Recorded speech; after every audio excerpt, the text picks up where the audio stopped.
You're sitting in your car outside Target at 9:47 p.m. on a Wednesday, staring at your banking app, trying to figure out if you can afford the $43 worth of stuff in your cart without overdrafting.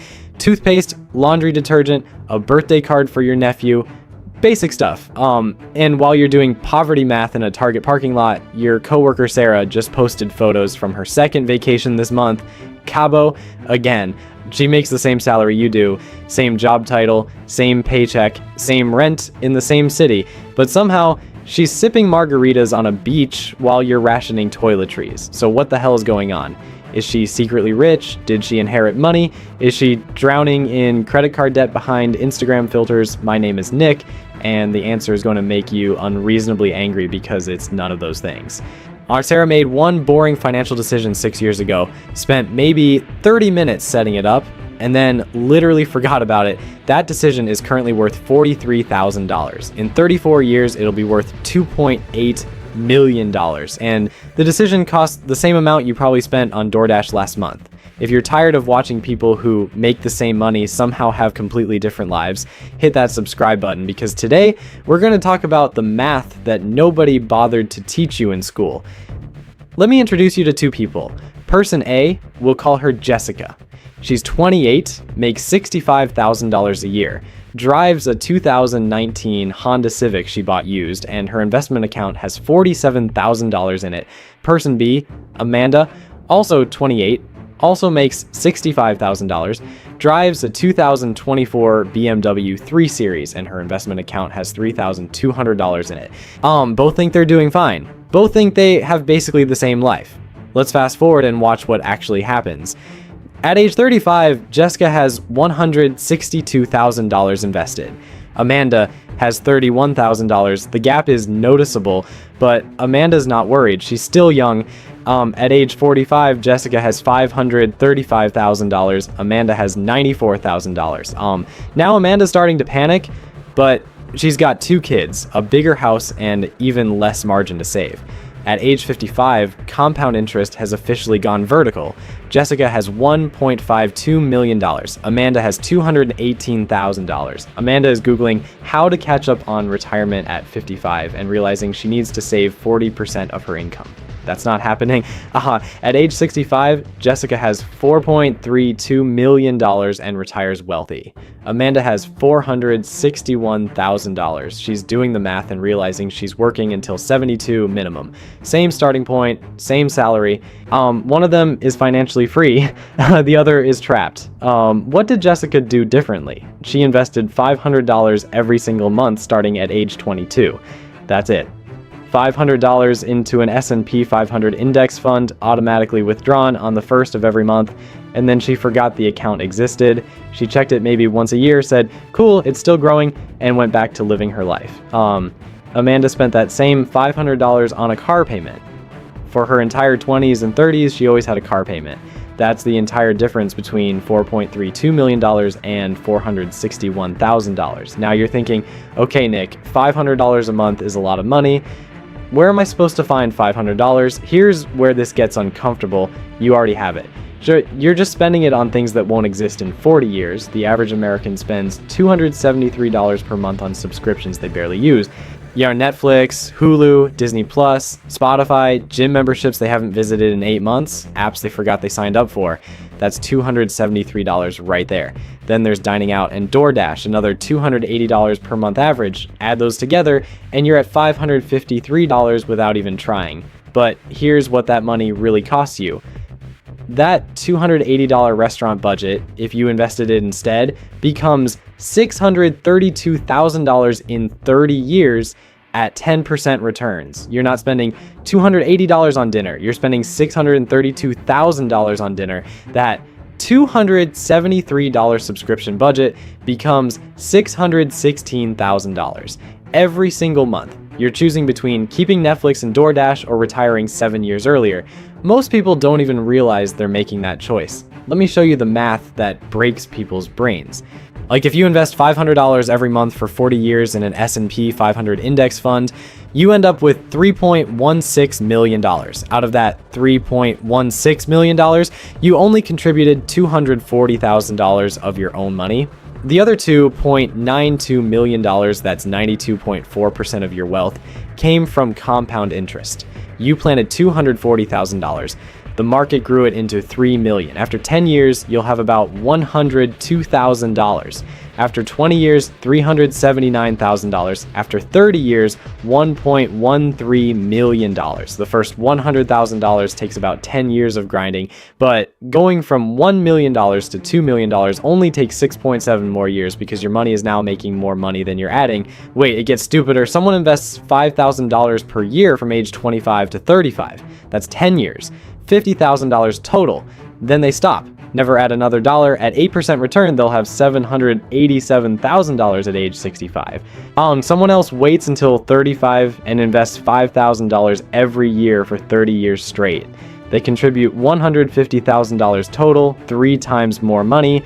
They end up with $611,000. The person who invested for 10 years and stopped beats the person who invested for 30 years by $175,000. That's compound interest punishing the person who waited, even though they did everything right. They just did it a decade too late. Here's where you're probably getting nervous, but Nick, what if the market crashes? This is the objection that keeps smart people poor, so let's kill it with data. The S&P 500 has returned approximately 10% annually since 1926. That's almost 100 years, including the Great Depression, where the market dropped 86%, World War II, the 1970s stagflation, the dot-com crash, 2008, and COVID. Through all of that, the average return is still 10%. After inflation, about 7%.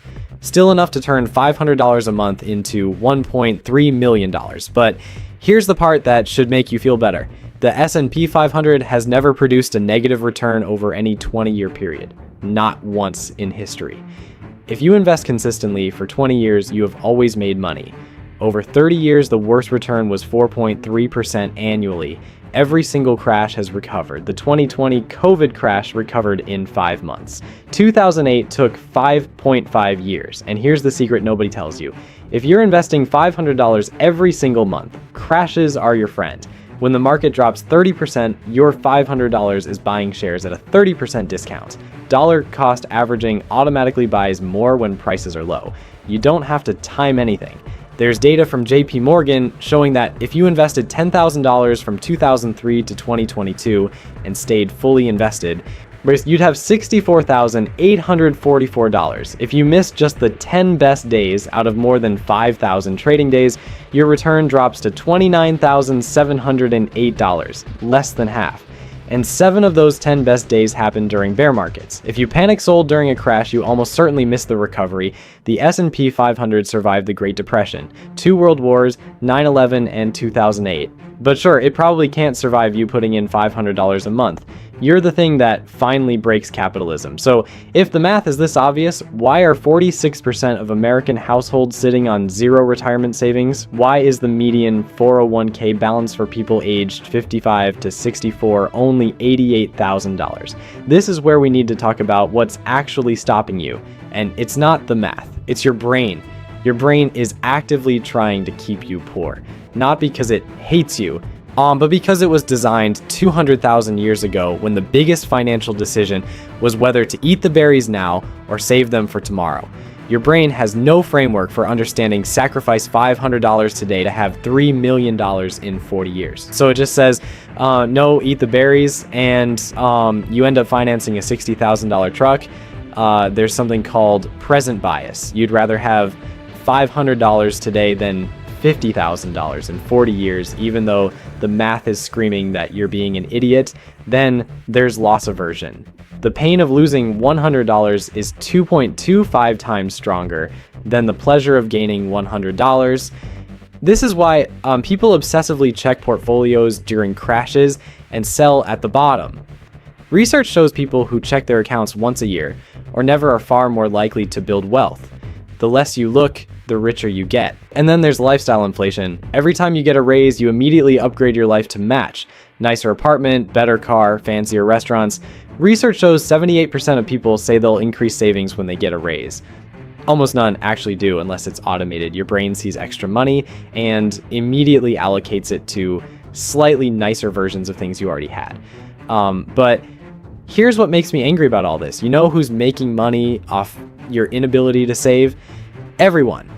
The financial industry makes money when you panic and trade. They make $0 when you buy one index fund and ignore it for 40 years. That's why they'll never tell you the solution is boring. Car dealerships extend loans to 7 or 8 years so monthly payments look affordable. Every advertisement is designed to convince you that your $500 belongs with them, not in an index fund. They're stealing your retirement, $500 at a time, and most people never notice. Okay, you're probably thinking this only works for rich people. Let me introduce you to a janitor who died with more money than most doctors. Ronald Red was a gas station attendant and janitor in Vermont, never made more than $20,000 a year. He'd show up to work in a jacket held together with safety pins, drove a 2007 Toyota Yaris with rust eating through the doors. His coworkers joked about how cheap he was. One guy said, if Ron earned $50 in a week, he'd probably invest $40 and live on $10. Ron died in 2014 at age 92. His lawyer called the local hospital about his will. The hospital was probably expecting $5,000. Ron left them $4.8 million. The library got $1.2 million.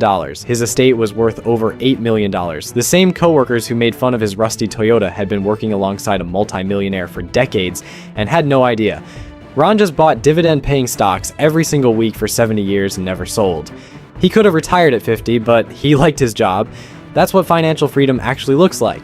Sylvia Bloom was a legal secretary in Manhattan who took the subway for 67 years. When lawyers placed stock orders, she'd quietly buy smaller amounts of the same stocks. When she died, she had over $9 million and left $6.24 million to charity. Grace Groner bought 3 shares of Abbott Laboratories stock in 1935 for $180. She reinvested every dividend and never sold. When she died in 2010 at age 100, those 3 shares had become $7.2 million. Fidelity now has 595,401 millionaires. Average contribution rate, 14.1% of salary. Average tenure, 26 years. That's it. The flip side, the median retirement savings for Americans aged 65 to 74 is $200,000. Social Security pays an average of $1,976 per month. 1 in 5 Americans over 65 is still working because they have to. These people worked 40 or 50 years and they're broke. They didn't fail because they were lazy. They failed because they spent the $500 on car payments and restaurants and things that seemed important but don't exist anymore.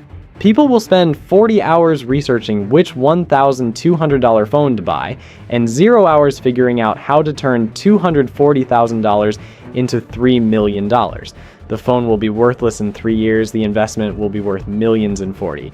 But hey, at least the camera has good night mode. You know what's wild? Ronald Red died with $8 million. The average doctor dies with $1.2 million in debt. Turns out buying a $90,000 BMW every 3 years costs more than actually being successful. Now let me tell you about the fee scam stealing $200,000 from your retirement. If you invest $500 a month for 30 years in a low-cost S&P 500 index fund with a 0.03% expense ratio, you'll have $1.124 million. In an actively managed fund charging 1% annually, you'll have $915,000. Same money, same time, $209,000 difference. That $250,000 went to the fund manager for underperforming the index. The funds you want are simple: Fidelity 500 Index Fund, FXAIX 0.015%. Vanguard S&P 500 ETF VOO 0.03%. Schwab S&P 500 Index SWPPX 0.02%. Pick anyone. They all track the same index and cost almost nothing. Here's what nobody tells you about the $500 you think you don't have. The average new car payment hits $748 per month in 2025. That payment isn't $748, it's $1.69 million over 30 years at 10% returns. You're trading $1.7 million for the privilege of driving something that loses 20% of its value the second you drive it off the lot. Every $100 per month you invest becomes $226,000 in 30 years. Every $3.33 per day becomes $250,000.